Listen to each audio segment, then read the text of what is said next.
On est allé, c'était en Côte d'Ivoire, sur la maladie mentale.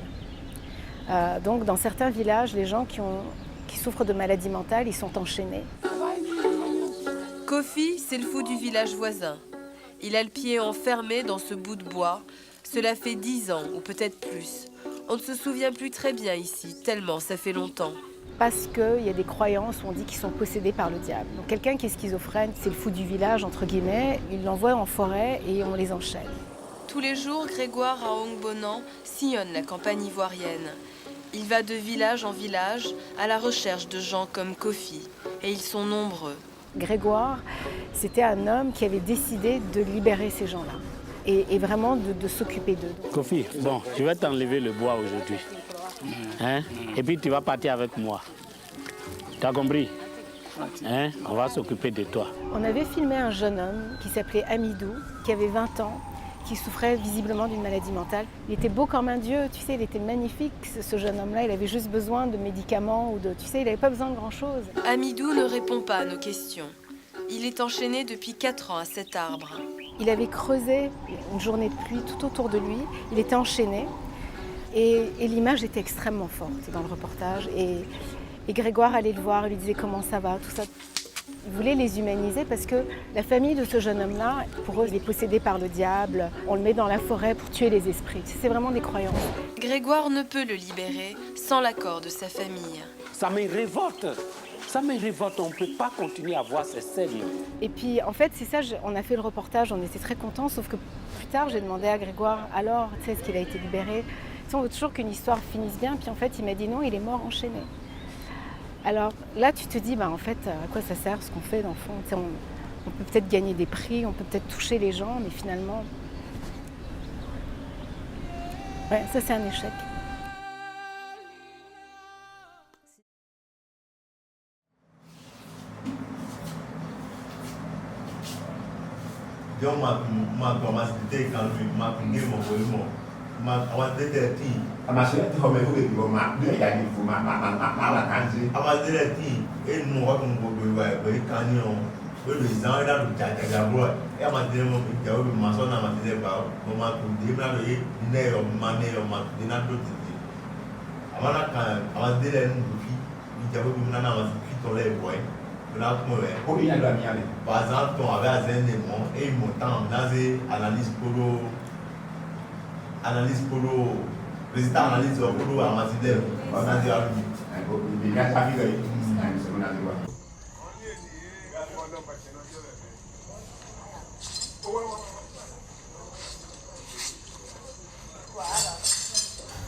Alors, comment tu vas, mon frère? Ça va bien. Comment tu t'appelles? Je m'appelle Julien. Le grand Julien. Moi, je m'appelle Grégoire. Grégoire quoi? Grégoire à Hongbonan. Grégoire Hongbonan. Oui. D'accord. Et toi, Julien quoi? Julien Adjaï. Julien Adjaï. Oui. Ok. Et ça fait combien d'années tu es ici? Moi? Ça fait combien d'années tu portes cette chaîne? Ça là? Je ne sais pas. Ça fait longtemps. Ça fait longtemps. Julien a 25 ans. Laisse ta chemise. Eh, Alors moi, je suis venu pour te chercher. où est Gégé? Tu es content? Oui, je suis content. Tu es content? Oui. Où sont tes parents? Les parents? Papa? Mon papa, il est déjà décédé. Et ta maman? C'est ma maman ici. Grégoire doit maintenant expliquer à Julien pourquoi il est là. Tu sais que tu seras mon ami sincère principal. Ami sincère principal. Oui. Qu'est-ce que vous appelez ami sincère principal? Oui, parce que je vais m'occuper de toi, tu vas t'occuper de moi. Ah, d'accord. D'accord? Oui. Voilà. Je vais essayer de vous aider. Oui. Notre manière de vous aider, on va le prendre. On a un centre qui est à Djougou. Donc on va l'envoyer à Djougou.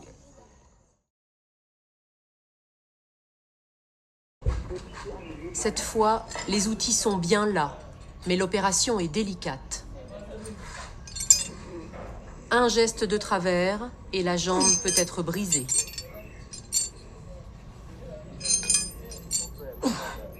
Julien peine encore à croire en sa liberté. Je vous ai vu avec vos collègues. Bon, ça m'a déjà émerveillé que bon, peut-être ça ira. Peut-être ça ira. Quelques gestes simples et pourtant extraordinaires pour Julien. Revenir à la vie debout en retrouvant tous ses sens.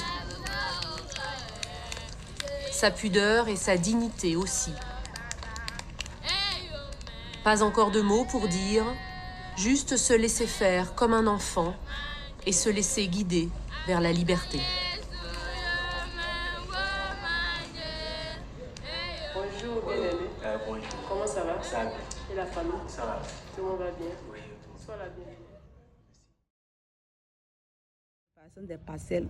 Je suis étudiante à l'université de Parakou en deuxième année de l'école de sciences économiques quand la maladie a commencé. Moi, on m'appelle Joka. Avant, j'étais un grand musicien et j'ai été très célèbre. Les chansons étaient très appréciées. J'avais une famille, j'avais une femme et 3 enfants. Avant la maladie, j'étais une fille très calme, très cool et je travaillais déjà.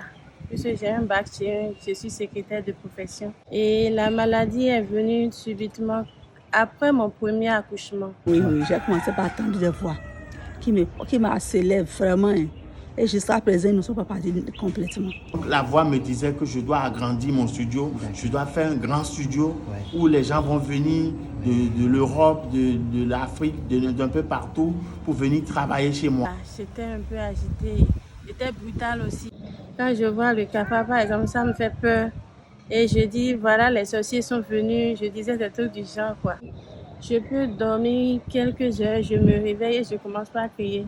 Et je réveille tous ceux qui sont dans la chambre avec moi. J'avais plein de projets dans ma tête. Surtout, j'avais l'intention de devenir une grande choriste. Bon, chez les célestes, là, ils font de l'eau bénite.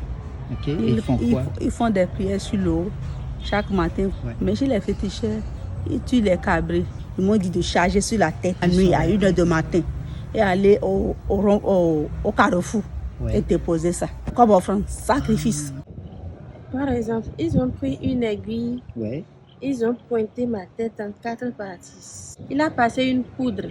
Une poudre? Oui, une poudre là-dedans. Sur la croix? Voilà. Et ça fait très mal. Ça fait très mal. Et après ça, on me donnait un verre d'une tisane qui est très, très, très amère. Là, ils m'ont amené à Djako. Quand je suis arrivé à Djako, on m'a détaché et ils m'ont fait des injections. J'ai fui de Djako pour venir à la maison et j'ai dit à mon épouse que je ne veux plus aller à Djako. Quand j'étais à Djako, on me frappait. Ah bon? Ouais, les soignants, si tu fais quelque chose qui est mauvais, ils te frappent. Arrivé à Boïko. Le centre Saint-Camille de Boïko. En année 2008, donc ils m'ont bien accueilli, ils m'ont donné les traitements, j'ai été bien suivie. En un mois de temps, je me suis retrouvée un peu quand même par rapport au départ. En un mois? En un mois. Souvent, je rechute quand je commence à faire le choix des médicaments. À Saint-Camille, il y a un bon accueil. Il y a aussi un bon suivi.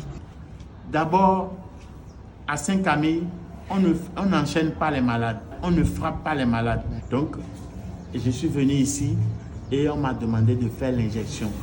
J'ai dit que je ne veux pas faire l'injection. J'avais peur des effets secondaires et aussitôt, on m'a donné les comprimés. On m'a dit comment je dois suivre le traitement. En ce temps-là, Papa Grégoire venait pour nous faire des explications de comment se comporter. Il a dit que si tu ne prends pas tes médicaments, tu feras une rechute. Donc de là, j'ai pris conscience, j'ai dit donc désormais, je ne laisse plus mes médicaments.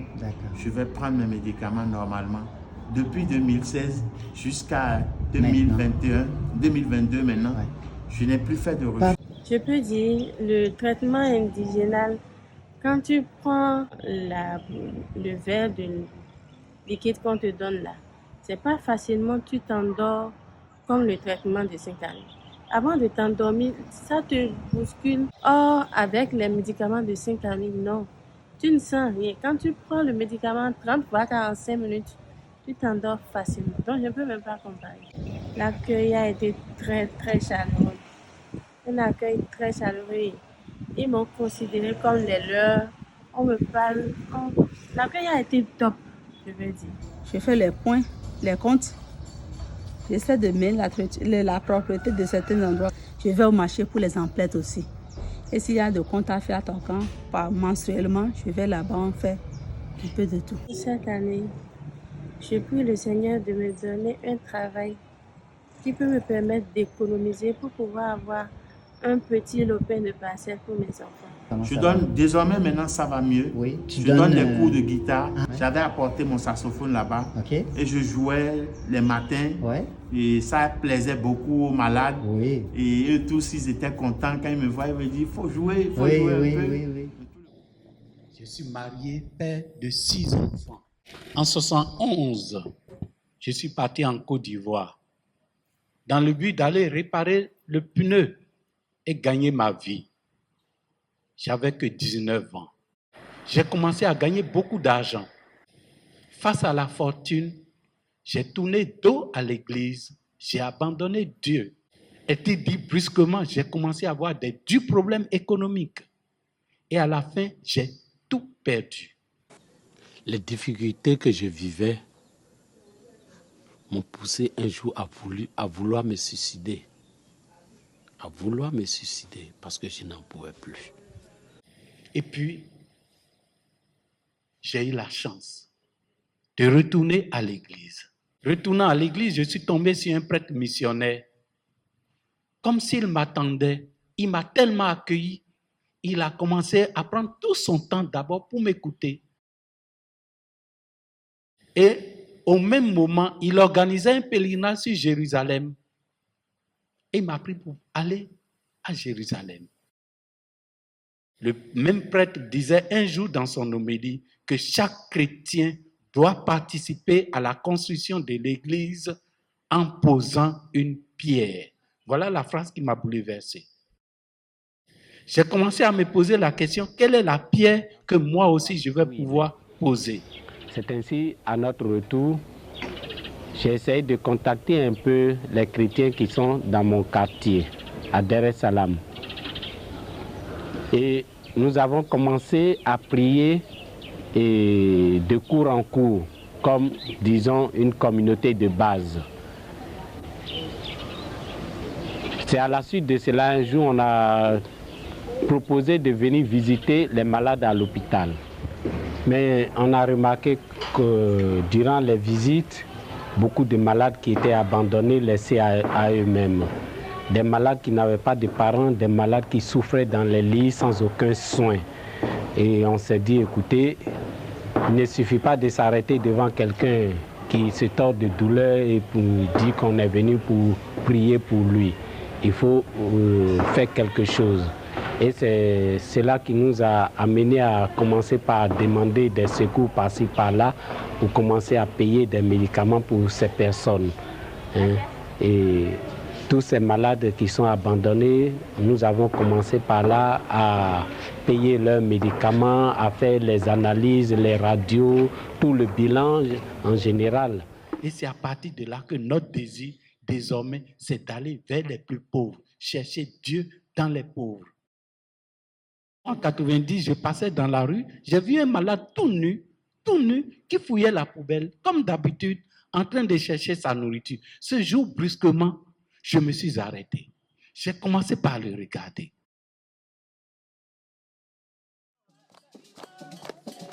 Et en les rencontrant, j'ai commencé par découvrir que c'était des hommes, des femmes, des enfants qui ne cherchaient qu'une chose, être aimés. Il fallait faire quelque chose de plus. C'est ainsi, au CHU de Boaké, où nous visitons les malades, il y avait une ancienne buvette. Il nous a cédé ça et on l'a transformé comme la petite chapelle de l'hôpital. Si vous voulez, c'est dans cette petite chapelle qu'on va commencer à regrouper les premiers malades, en les traitant dignement comme des hommes, bien sûr, avec des médicaments. Je m'appelle Traoré Kadi Yvonne. C'est moi qui m'occupe de la pharmacie. Ces médicaments, nous achetons aussi la plus grande partie. On donne gratuitement à ceux qui en ont besoin, les hommes les plus démunis. Et rapidement, on va commencer à avoir des résultats qui vont commencer à surprendre tout le monde.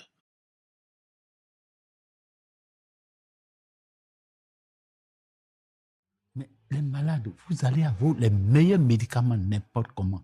S'il n'y a pas l'amour, s'il n'y a pas la confiance à leur égard, les médicaments ne peuvent pas faire grand-chose. Il faut leur manifester la confiance. N'aie pas peur de leur confier les responsabilités. Personne n'est différent des malades mentaux.